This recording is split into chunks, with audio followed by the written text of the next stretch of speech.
Bonjour à tous et bienvenue dans cette vidéo sur les résines 3D. Aujourd'hui, on va voir ce que c'est que le Light of Delay pour Shitubox et son importance. Et également, dans la version de Shitubox Pro, le Light of Delay a été pas remplacé, mais une option a été ajoutée, c'est le temps de repos. Alors, pourquoi? C'est tout simplement pour simplifier le calcul du délai d'extinction de la lumière. Donc Shitubox, il a lancé un nouvel mode d'attente pendant l'impression, c'est le temps de repos. Lors de l'utilisation du mode du temps de repos, il suffit simplement de renseigner le temps de repos avant le levage, le temps de repos après le levage et le temps de repos après la rétraction, donc sans faire de calcul.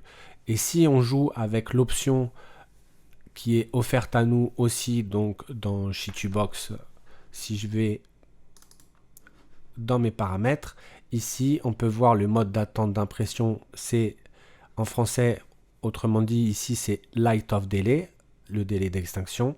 Et ce que je vous ai parlé il y a une seconde, c'est le temps de repos qui a été mis en place pour ne pas faire de calcul fastidieux pour le Light of Delay qui lui va dépendre en fait de trois paramètres, notamment de la distance de levage, de la vitesse de rétraction et la vitesse de retrait.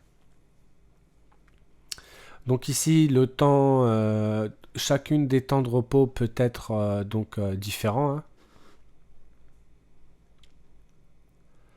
Le délai d'extinction de la lumière, donc le délai d'allumage, autrement dit si je choisis le Light of Delay, le délai d'extinction, ici il est à 9,9. Grosso modo, c'est un temps total pendant lequel la plaque de construction se soulève, attend et se rétracte pendant l'impression 3D. Il est essentiel que la résine ait suffisamment de temps pour se stabiliser avant que l'imprimante ne commence à imprimer sa couche suivante. La plupart du temps, plus on définit un délai d'extinction long, et plus le temps d'impression sera long, mais le but de ça c'est d'avoir une meilleure qualité d'impression, plus nette et donc plus haute résolution. Le temps de levage et de rétraction peut être différent, ça dépend de la distance de levage comme je disais tout à l'heure, donc la distance de levage ici, cette valeur-ci. Donc pour calculer le délai d'extinction, Light of Delay, vous devez d'abord connaître la distance de levage, la vitesse de levage, ici 5, 80, et la vitesse de rétraction. Donc après avoir calculé le temps de levage, on ajoute 2 à 3 secondes supplémentaires de temps d'attente et avec ça, on obtient en fait notre délai d'extinction.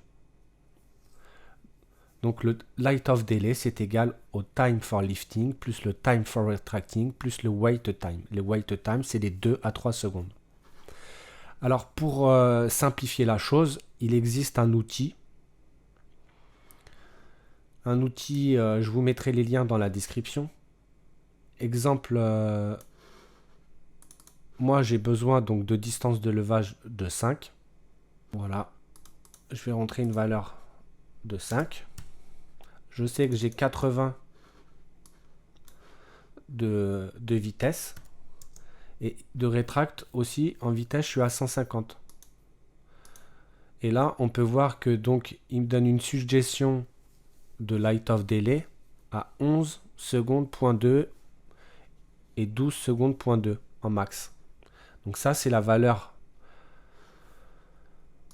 qu'on va pouvoir aller mettre ici dans mon délai d'extinction. Je vais rajouter 11 secondes. Je suis pas à 0,2 secondes. Après, si on veut, on peut très bien les mettre.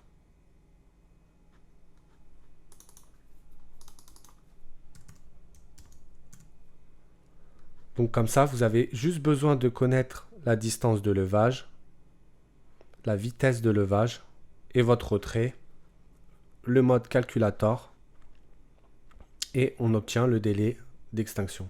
J'espère que cette petite astuce vous servira. Je vous dis à très bientôt pour de prochaines vidéos.